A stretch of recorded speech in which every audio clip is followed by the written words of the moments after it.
我出生起便是沈家老太爷定下的未来少夫子人选，可沈家这一胎生下的却是个大小姐。大小姐，夫人唤您呢。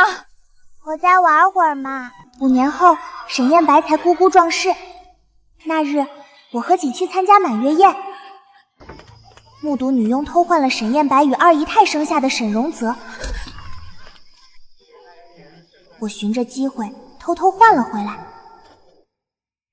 多年后，沈家老爷去世，大少爷承袭家主之位。大少爷，我才是你的生母啊！二姨太，其实20年前我早就……静书见过沈伯母，在这儿不必拘礼。你母亲与我从小一起长大，你便也是我的女儿。你这儿总算是热闹了。为了等这个孩子，我家静书可是徒有这个未来沈家少夫人的名头好几年了。谁说不是吗？当年你生下静书，老太爷硬是定下，无论哪位少爷承袭家主之位，当家主母必离家女的约定。可惜我那公公没福气，生了一辈子也没生出个女儿。倒是我这女儿赶上了这份恩典，得了沈家的青睐。我怀第一胎时，全公馆上下都盯着我的肚子，觉得肯定是个男孩。结果生下来是锦怡，倒叫那些等着看好戏的失望了。静书，你终于来了。母亲，我要是男子，一定要娶静书做我的妻子。静书，快，我带你去看我弟弟去。你看，锦怡这孩子跟咱俩小时候一样，让静书去学堂陪陪他吧，两人一起长大，总归有个照应。你看，这就是我弟弟沈燕白。静书，你看，我就说他长得像个团子吧，浑身肉嘟嘟的，软绵绵的。你看他好可爱。我的大小姐，这可使不得，快放下，这可看不得呀。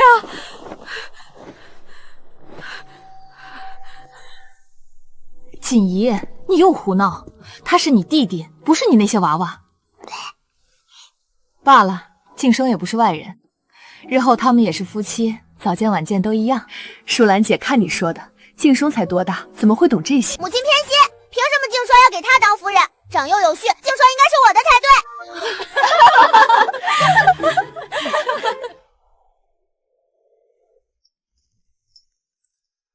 林老爷好福气，令仙君与沈家大少爷真是天作之合，两家联姻，生意定然蒸蒸日上。借您吉言了。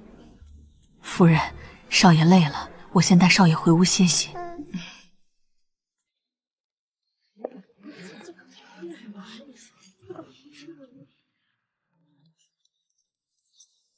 沈伯母的屋子好像不是这间。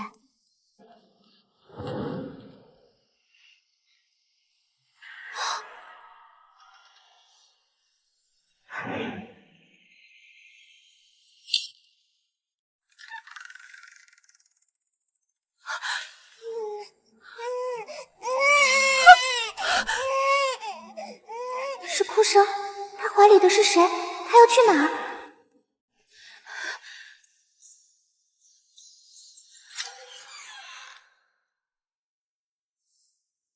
这里怎么没人守着？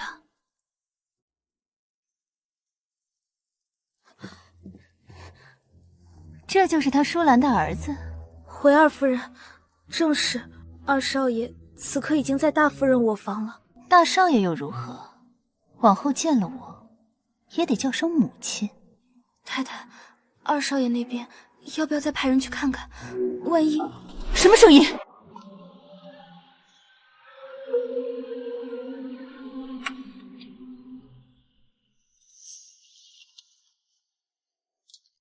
这次的事儿你办得不错，等你辞宫的时候还有一笔。谢二夫人赏赐，翠儿一定不给夫人添麻烦。太太，宴席那边您还去吗？大少爷的满月宴，我当然要去。那二少爷敬业这边的佣人都调走了，就那样放着？一个数字罢了。真有什么事，也是他自己的命。这时候我才想起，沈家近日一共添了2位少爷。沈伯母诞下大少爷后没几日，桂姨太太也生下了2少爷。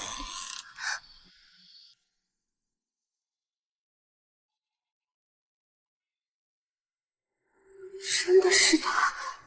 沈家规矩多，人多眼杂，你跟着母亲走，不要一个人乱跑，母亲会找不到你的。可是母亲也说过，沈家对我们有恩，我不能袖手旁观。得亏我平日爱跟着父亲锻炼，沈家大少爷有点重。我明白自己在干一件大事，要是被发现，我肯定完蛋了。谁在那里？静书，怎么是你？静书，你怎么在这儿？你怀里抱着的是谁？沈伯母，我看见有个女佣从您房里抱走了大少爷，把二少爷留下了，我就偷偷把大少爷从桂姨太太那儿抱回来了。你说有人将燕白抱到了桂姨太的卧房，派人守在我房间门口，任何人未经允许不得进出，盯着桂姨太，有什么变动马上来告诉我。是，夫人。记住，没有夫人的命令，谁也不许靠近夫人卧房半步。夫人，这不是大少爷，他的大腿上没有那颗红痣。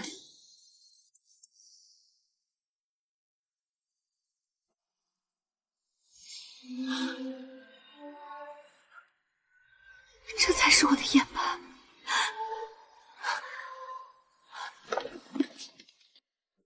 老李，将二少爷送回桂姨太那里，记住，不要惊动任何人。今晚这孩子不曾踏出过桂姨太的卧房半步。夫人放心。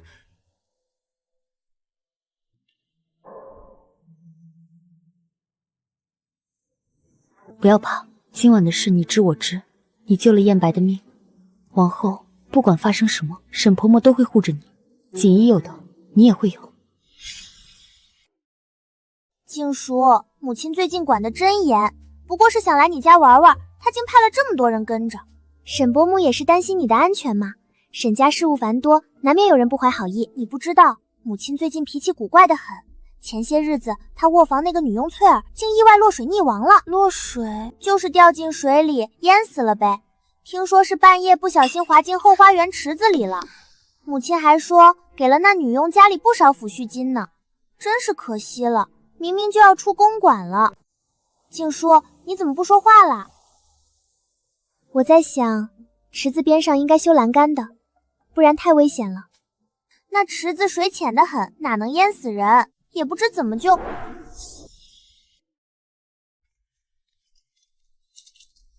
林伯母，母亲说了，这些南珠成色极好，最衬静秀肤色了。沈夫人太客气了，我代小女谢沈夫人这份心意。锦衣，昨日母亲拉着我的手说，锦衣你听好了，静璇往后是要来咱们家的，你要是敢欺负她，我饶不了你。这满箱的南珠，我活了大半辈子都没见过这么圆的。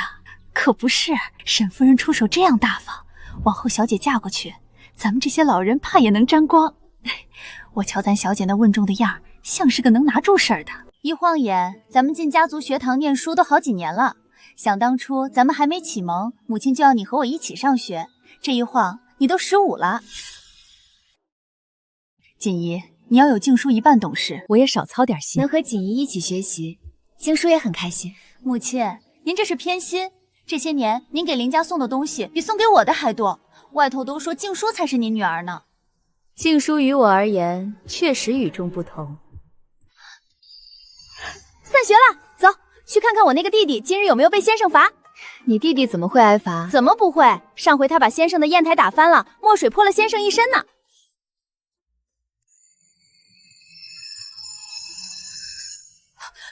林姐姐，燕白放学啦。林姐姐，这是我今日在学堂得了先生赏识的怀表，我觉得这怀表上的刻花配你，送给你。燕白，你这借花献毒倒是一把好手。哎呦，我的儿，脸色怎么又白了？快送少爷回屋歇着，让张医生把那固本培元的药方调浓些。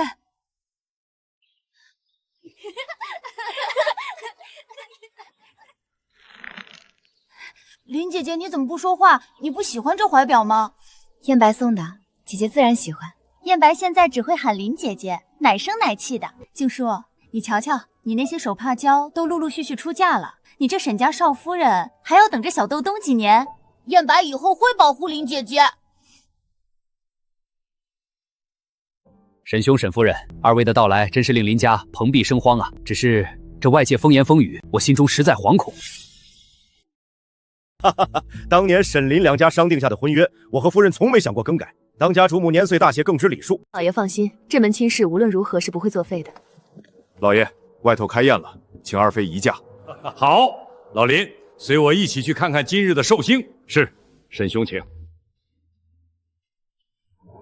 谁在那儿？别喊，是沈燕白。林姐姐，这是我特意挑选的，送给你的吉吉礼。好小子，我说一进门怎么没瞧见燕白？原来是翻墙送礼来了。燕白与小女倒是情谊深厚。谢谢燕白。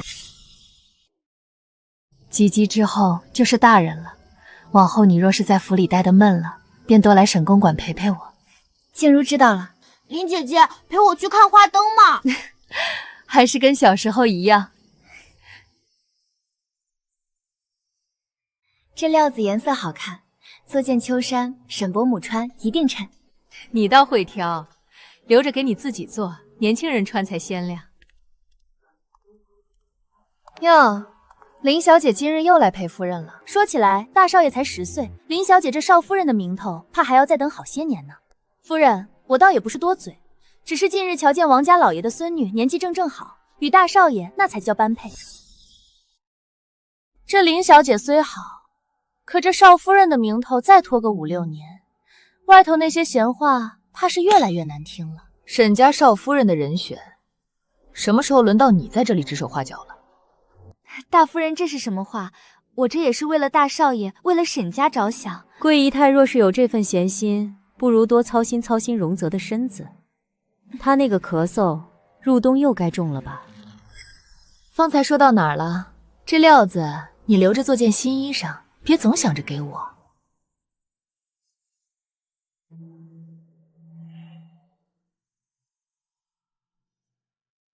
静书，你瞧这孩子长得真像他爹，你呀还得再等好些年呢。静书，我先回去了，他爹该回家了。听说了吗？林家那位大小姐都18了，还没过门呢。这沈林两家的婚约，怕是真要拖黄了。沈家大少爷才多大点儿，等他能成婚，林小姐怕都要成半老徐娘了。这未来沈家少夫人的名头，我看悬。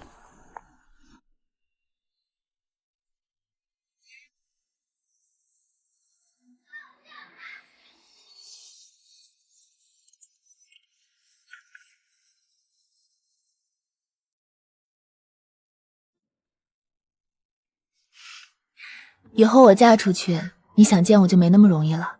外头那些闲话，别往心里去。大姐，林姐姐，你今日这身旗袍真好看。燕白来了，大姐今天出嫁，我当然得来当她的护花使者了。你瞧瞧，这一进门眼里就只看得见他的林姐姐。燕白，今儿可是我大婚，你这贺礼可没你林姐姐的厚。锦衣小姐这一嫁，公馆里清静了不少。可不是，以前她3天2头跑来拉咱们小姐出门，现在好些日子没见着人影了。但咱们家小姐都19了，还顶着个未来沈家少夫人的名头待在家里，外头那些闲话越来越难听了。说来说去，不就是嫌小姐年纪大了，沈家大少爷那边迟迟没动静吗？嘘，小声点儿，夫人听见了又要叹气。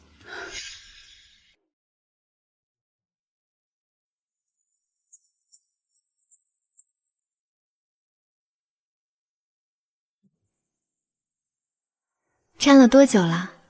林姐姐的字比我写的好多了。生辰礼，上回那条项链是父亲挑的，这回是我自己挑的。你现在不爱戴项链了，总盘发，这只簪子衬你。燕白有心了。林姐姐，我下个月要去南边跟着学办事了，等我回来给你带那边的桂花糕。好，到时候给你带了，你得吃完。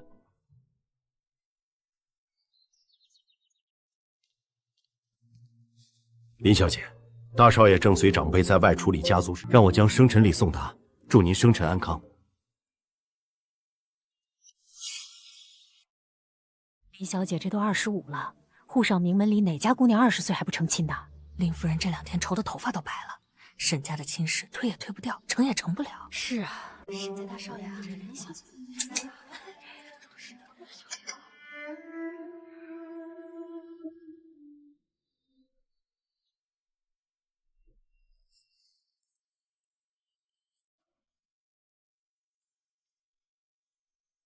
静书，这些你拿回去，等燕白回来，我定让他去林公馆赔罪，亲自向你解释。母亲，你可真是关心静一。我这个亲生的，昨日才因丈夫的事情挨了你一顿训。快坐，先喝口水。我怀孕心情不好，他那边亲戚竟然还想往我丈夫房里塞个表小姐。我气不过，罚那没出息的东西在门外站了一晚。你这脾气总要闹得人尽皆知才好。他自己也没说不喜欢站啊，我早早就让他进来了。你嫁进来之后，要是野人敢动这种心思，等燕白回来再说吧。这料子给你做件秋衫，颜色衬你。老爷，这次码头出事，底下已经有些风言风语，说林小姐与大少爷的婚事拖了这些年，外头人心浮动，怕是对两家都不利。老爷，码头这次损失不小，底下有人借着婚事的闲话做文章，说什么林小姐命里带煞，这亲事再拖下去，怕还有祸事。老爷，为今之计，要么尽早完婚，堵住众人的嘴，要么这少夫人的人选重新斟酌也未尝不可。混账！码头出事，不去查是谁在底下搞鬼，反倒把账算在一个女子头上。你们是欺我沈家无人，还是欺林家无人？这沪上没有林家，哪有今日沈林两家的地位？这才几年，林家的女儿倒成了你们口中的罪魁祸主。老林，让你受委屈了，这事我沈家会给你一个交代。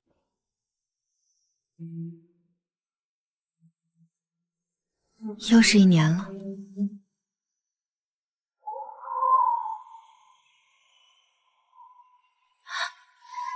燕白，林姐姐，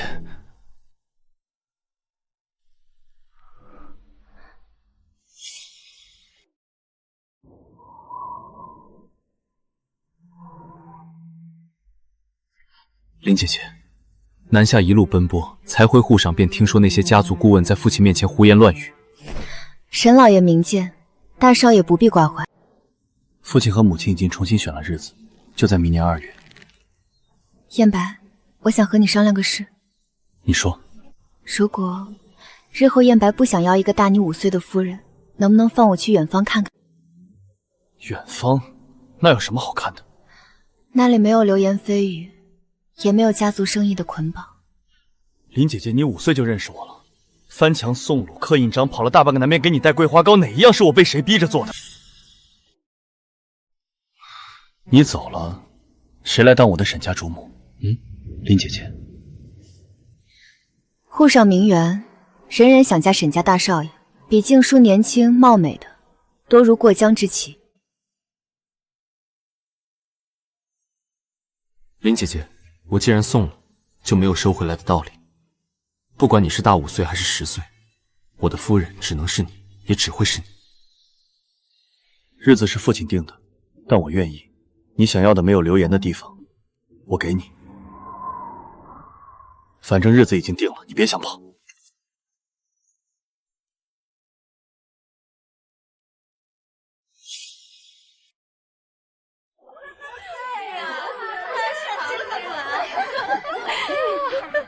听说日子又定了，这位林小姐的命是真硬，等了多少年了，换了旁人早就识趣了。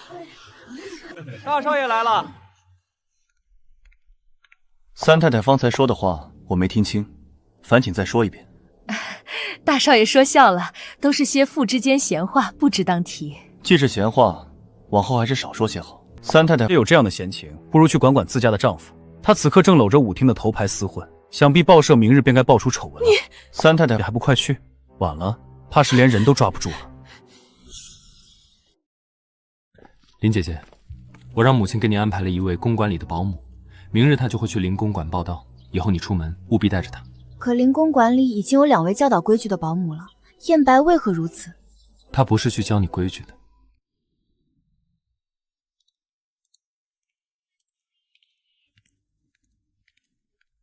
见过林小姐。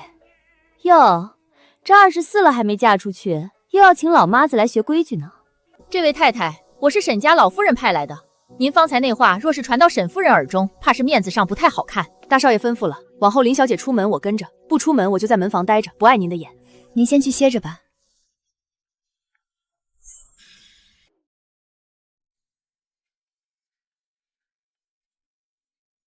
林小姐，这腰神咱们又往里收了半寸，您瞧瞧，这婚纱上的珍珠镶嵌可是用了最精细的手法，每一颗都精挑细选。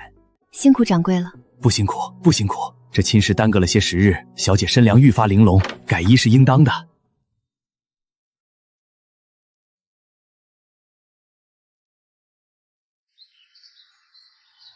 把前些日子刚收上来的那对翡翠玉镯也添进去，还有那尊白玉观音像都放在头箱里。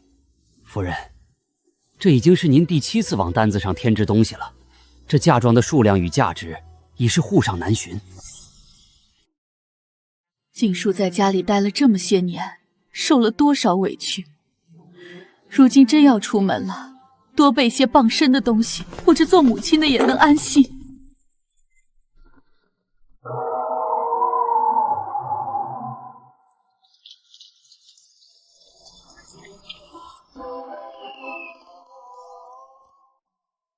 我往日总愁你一直嫁不过去，巴不得你早些出门。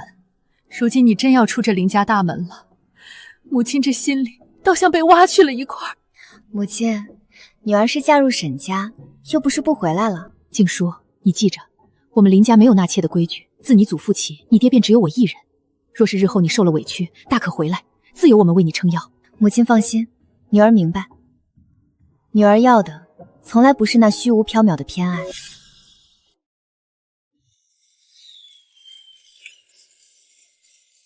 小姐，到了。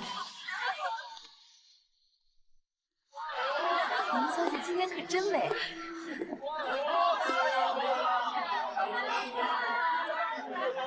少夫人，这边请。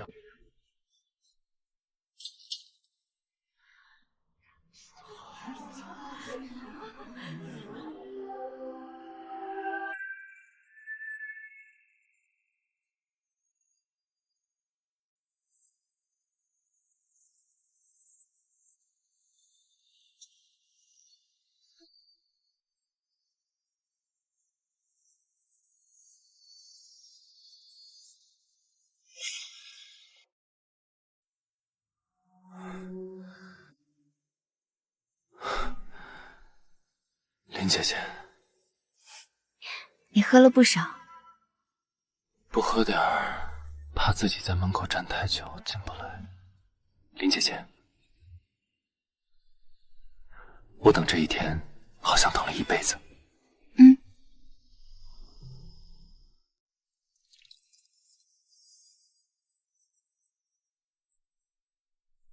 交杯酒还没喝。酒有些辣。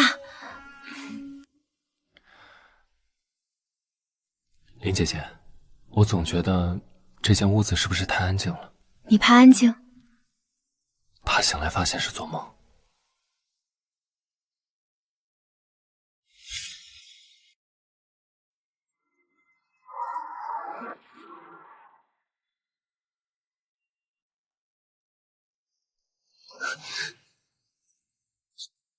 静书，你怎么了？别动，让我看一眼。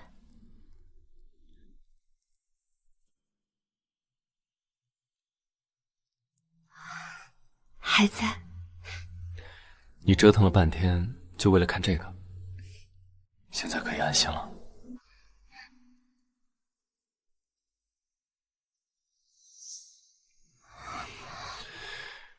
天还没亮透。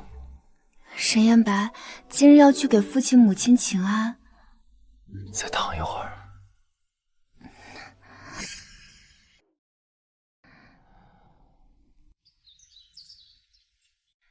大少爷少奶奶，请安的时辰到了。听见了。该起了。瞧瞧，到底是燕白懂事了，知道心疼媳妇儿。只是这请安的时辰比往日晚了些。年轻人，琴瑟和鸣是好事。纳妾，这新媳妇儿刚进门，还真是咸吃萝卜淡操心啊。不必理会，这些报告都驳回去，公馆上下该忙什么忙什么，纳妾的事不必再提。对了，静书吃的可还习惯？厨房那边新请了一位淮扬师傅，要是口味不合就换，都很好。母亲费心了，那就好。颜白，该忙什么忙什么去，让你母亲和静书好好说说话。是。前院那些事儿，你暂时不用理会。有什么人说了什么话，让人来告诉我就是了。吃吧。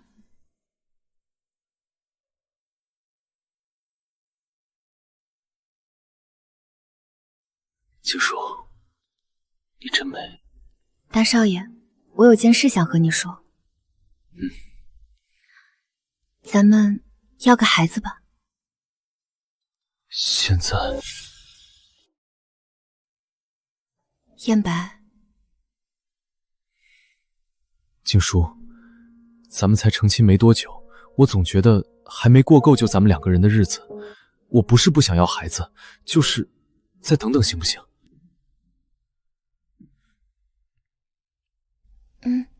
不急。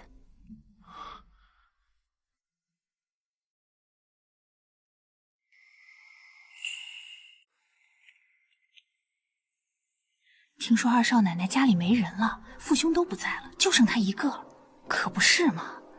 要不是贵姨太去求了老爷夫人做主，这门亲事哪能轮得到二少爷？说是为了二少爷好，不求权势，只求贤妻，可我瞧着二少奶奶这一来，对二少爷的处境也没见有什么帮衬。行了，别说了，姨太太在里头呢。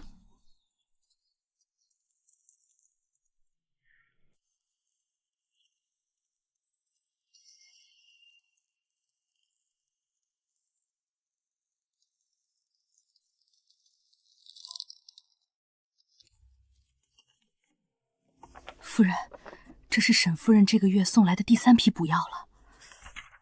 老爷身子骨大不如前，前院那些管事明里不说，暗里已经在往前院递话了。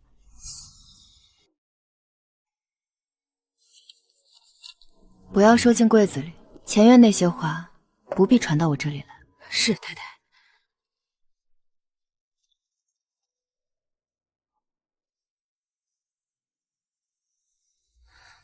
大夫说了，咱们身子都好好的，外头那些闲话别往心里去。只要我还在一点，谁也逼不了你。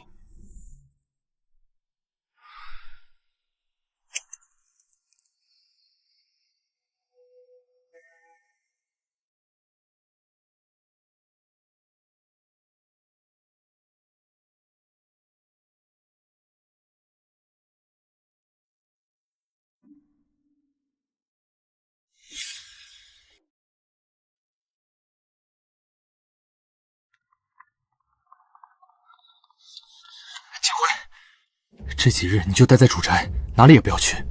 母亲那边也不必去请安了。燕白，出什么事了？有一班人死守主宅，不许放任何人进来，不要放过任何可疑的人。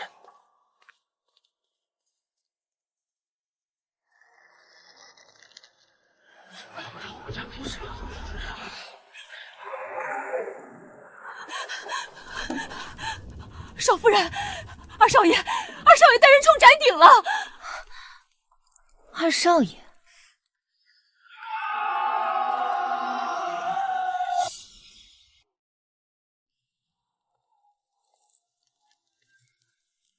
慌什么？主宅的人还在，着底还在。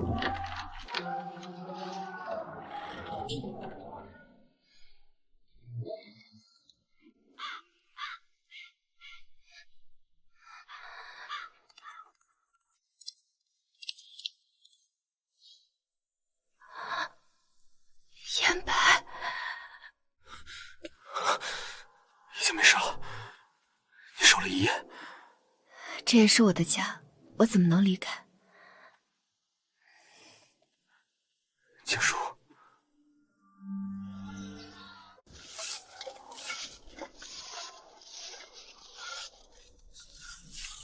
谁能想到二少爷平日里药罐子一样，竟带人闯主宅？若非大少爷早有防备，咱们这颗脑袋怕是已经保不住了。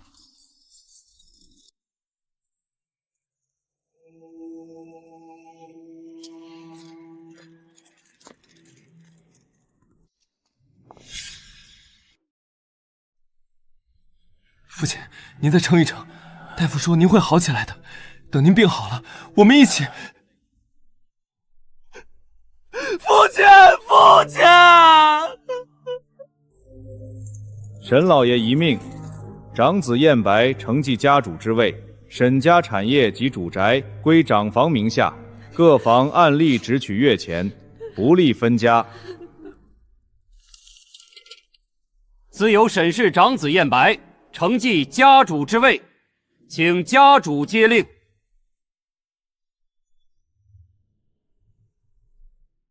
二太太，家主在里面处理公务，您不能。桂姨，你不在禁闭室待着，跑来这里做什么？你不在禁闭室待着，跑来这里做什么？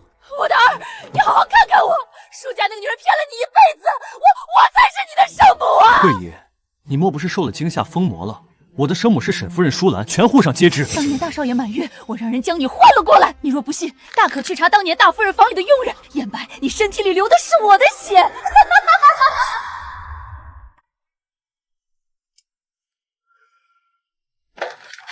少夫人，大事不好了！关在禁闭室里的桂姨太，她不知怎的跑了出来，正冲去书房找大少爷呢。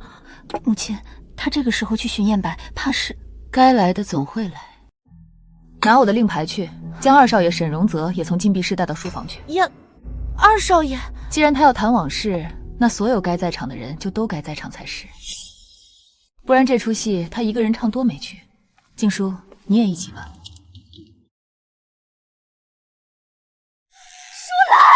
没想到吧，你跟我斗了一辈子，以为自己稳操胜券。你辛辛苦苦扶持儿子坐上沈家家主的位置，却不知这沈家主位上坐着的根本不是你生的种吧？那个在外面闹事被关禁闭室里的沈荣泽，才是你舒兰生的好儿子。我从小便不让那孩子争，把他扔给佣人像狗一样养着，谁知他竟是个不安分的，还敢肖想家主之位，连累了我和我儿沈父。他这种反骨，简直死有余辜。燕白，你别听他们的，我这么做全是为了让你有今日才换了2个孩子的。沈老爷已经决定传位给你了，你就是名正言顺的沈家家主。只要等下让舒兰和沈荣泽都死了，死人是没法说话的，到时候就再也没人知晓这一切了。燕白，我这是在帮你啊！只要燕白认下我，我那小妇也能保住性命。这沈家的基业终究还是我儿子的。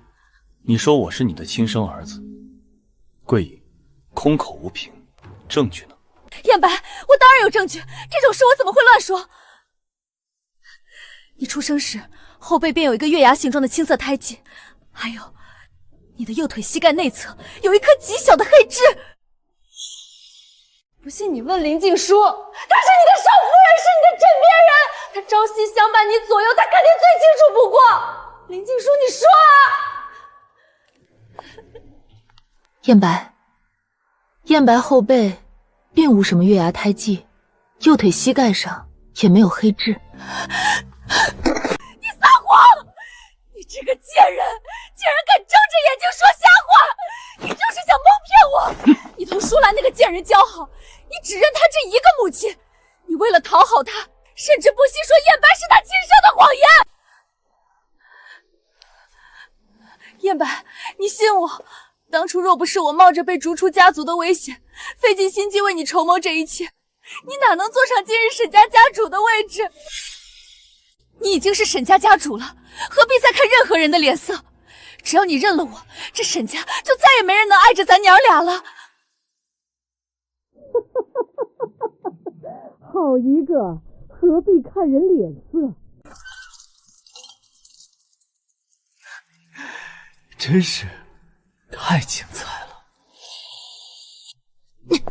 你这个逆子，你还敢来见我？若不是你这个没用的东西抢家主之位，我儿沈父如今至于被禁闭吗？我多年心血全毁在这个逆子手里了，你怎么还不去死？看到没有，舒兰，这才是你的亲生母亲。你本该是金尊玉贵的长子，本该是这沈家的家主。可那又如何？你你是沈家大少爷又如何？舒兰是沈家主母又如何？如今名正言顺坐上家主之位的是我儿燕白，这沈家未来的主母自然也只能是我桂月离。母亲，谁准你叫我母亲的？你这个野种！母亲，后背有月牙形状胎记的人是我，右腿膝盖上有一颗很小的印地的人还是我。不可能，这不可能！你撒谎，你在撒谎！这么多年来，原来这就是母亲一直冷待我的原因。您从小对我动辄打骂，我发热时您把我扔在冰冷的地板上，任由我独自挣扎；我不听话时，您把我关在无人的黑屋子里，让我整夜恐惧。学堂里的先生曾说，父母之爱子，则为之计深远。我一直以为是我不够好，是我身子骨太弱。我以为您对我严苛是为了我好，是希望我能成才，能为家族争光。可后来三弟出生了，我亲眼看着您抱着他，哪怕他只是磕破了一点皮，您都能心疼的整夜不睡。您对他可不是对我这副模样的。您只疼爱三弟，原来竟然是因为你觉得我不是你亲生的。我的好母亲，可惜您机关算计，想方设法虐待我这么多年，却没想到我真就是你亲生的吧？这怎么可能？不，这不可能！当年我亲眼看着女佣把他抱走的。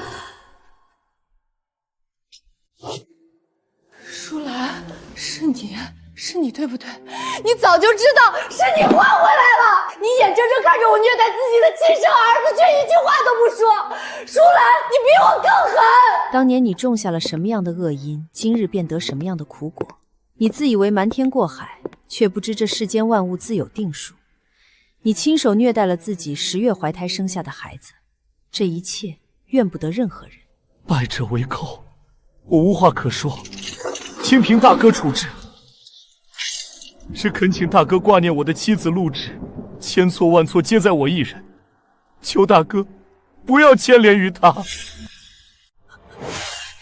亲生的，荣泽是我亲生的，我竟然把我亲儿子折磨了20年！舒兰，你赢了，你让我亲生毁了我的儿子。所寻不寻吧，希望二弟真心悔过。荣泽，我的儿啊！你看看母亲，你回头看看母亲啊！舒兰，你太狠了！你真的一点错都没有吗？你当年明明知道我换了你的孩子，你既然看穿了，为什么不闹？为什么要一声不响的又把他们换回来？这20年来，你眼睁睁看着我像对待仇人一样折磨我自己的亲生儿子，你看着我不让他吃饭，看着我故意不给他请大夫治病，你天天看着这些，你心里是不是特得意？是不是还笑我是个蠢货？桂月离，你当年既然敢做这种丧尽天良的坏事，就该想到今日会有什么样的后果。如果不是当年静茹撞见了那个鬼祟的佣人，我的亲生儿子此刻怕是早已被你折磨致死了。我要是闹了，燕白在公馆里还能有活路吗？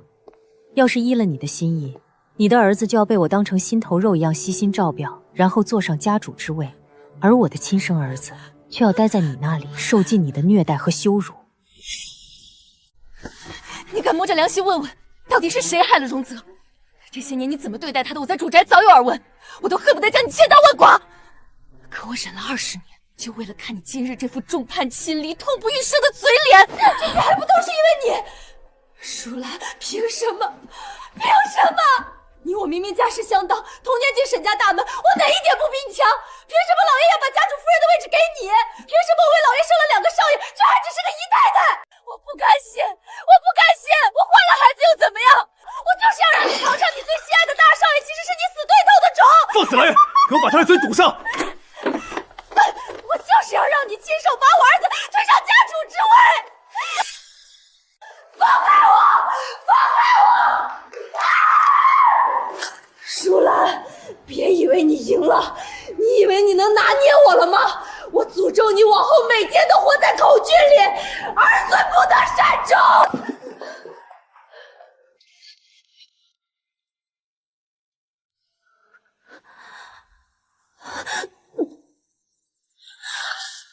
静书，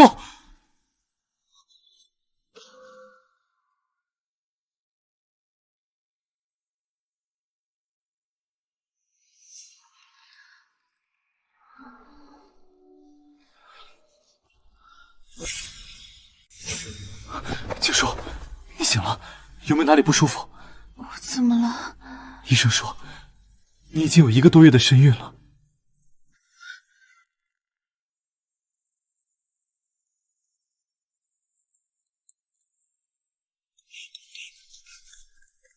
舅娘，哎，乖。母亲昨日还在念叨，说这可是沈家未来的长孙，等落地了一定要亲自教养。这不，我今日便巴巴的赶来贺喜了。锦衣，你看这孩子，看着和燕白小时候有几分神似。你也觉得这小子像燕白小时候啊？我最清楚了，这小子闹脾气、拧性子的那个样儿，简直和燕白当年一模一样，简直是个小翻版。谁跟我像？舅舅。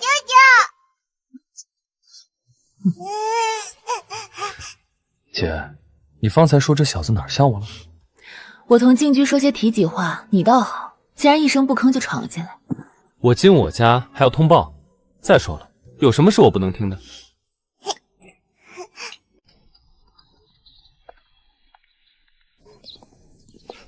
行了，别看了，你舅舅还要陪你舅母说悄悄话呢，跟母亲回家了。都下去吧。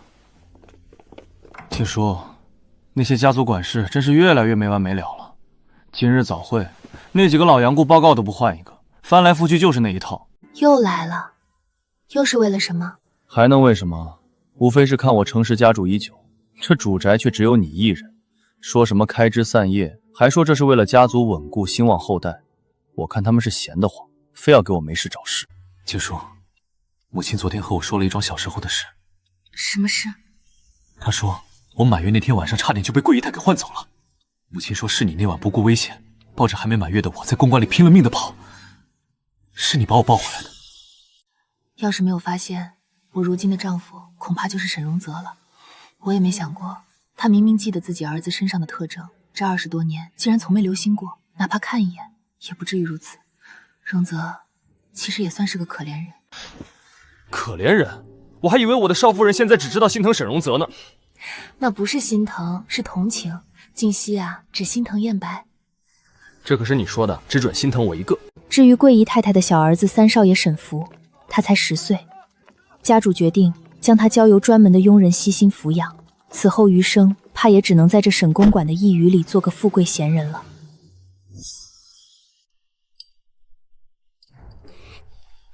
每一道都要验仔细了。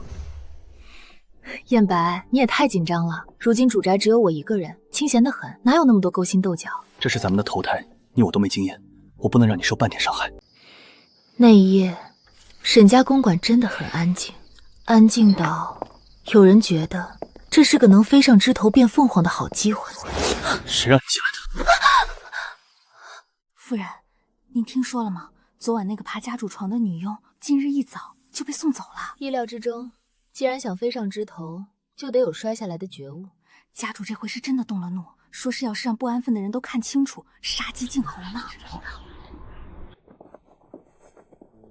他做得很对，若昨晚那女佣成功了，这主宅的宁静怕是到头了。家主对夫人当真是情深意重，可奴婢还是忍不住替夫人担心。那些狐妹子最是防不胜防，夫人您心里不着急吗？着急。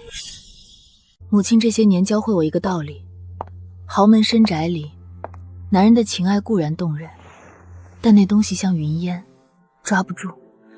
唯有自己，才是这世道女子站稳脚跟的唯一依仗。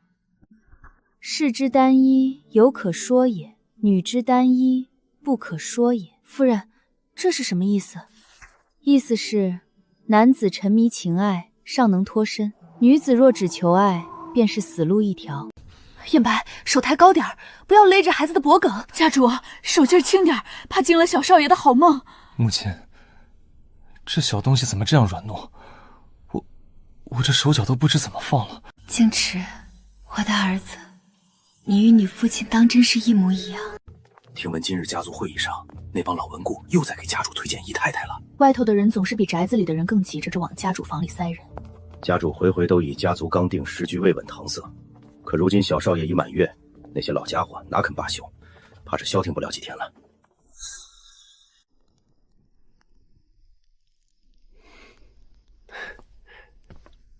静柔，你说我们一生一世一双人，好不好？你以后能不能别看我平时搁在床头解闷的那些话本了，当真是把脑子都看坏了。我说真的，那些才子佳人的故事如此畅销，足以说明这一心一意最是迎合你们女子现在的想法。燕白要是想看女子真正的想法，不妨去向锦衣要几本书看看。她平日里不也看些话本子吗？你看了便知。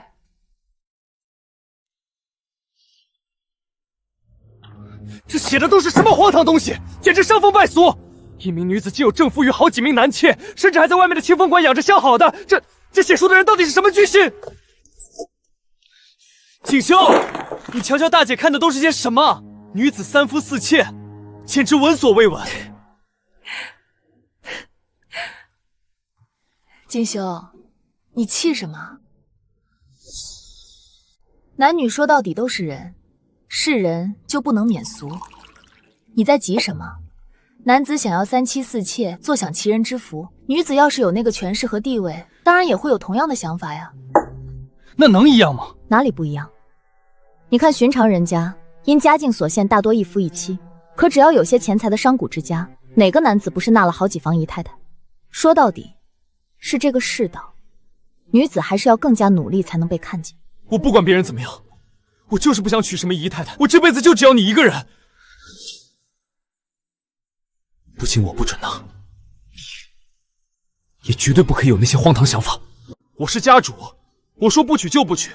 那些家族管事能拿我有什么办法？他们如果再逼我，我就让他们自己去生。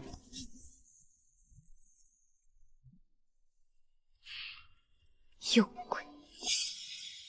大少爷都4岁了，这主宅却只有这一个孩子，这像什么话？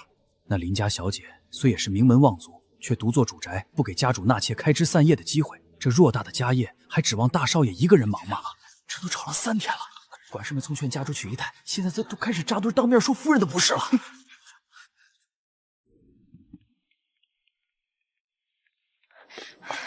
夫人，老夫人刚传出话来，说是身体不适，从今日起不愿会客，谁也不见。母亲这不是来的可真是时候。撤下去吧，闻着这味儿就反胃，我想睡觉。这是怎么了？快叫家庭医生！恭喜家主，恭喜夫人，夫人又怀上了。好，公馆上下通通加发3个月月钱。看谁还敢说我不努力开枝散叶。我瞧着静池天资聪颖，是个能担大任的。现在又添了个女儿，这一儿一女凑成个好字，也就足够了。生儿育女确实费劲，静叔想清闲2年。恭喜家主，贺喜夫人，夫人这是又有喜了。怎么又有了？我问你，这户上有没有能使男人不孕的药？家主这是说的什么？沈燕白，你胡说什么呢？我是看你太辛苦了。父亲，弟弟怎么那么轻？哥哥蹲下些，让我瞧瞧。哎呀，我的小姐，使不得，快给老奴抱着。小姐轻点，轻点，小姐还小呢。这孩子简直跟当年沈家大小姐一模一样。我女儿这性格像极了锦衣。那些年在这座公馆里走过太多路了，终于有一天可以站在窗前什么都不做。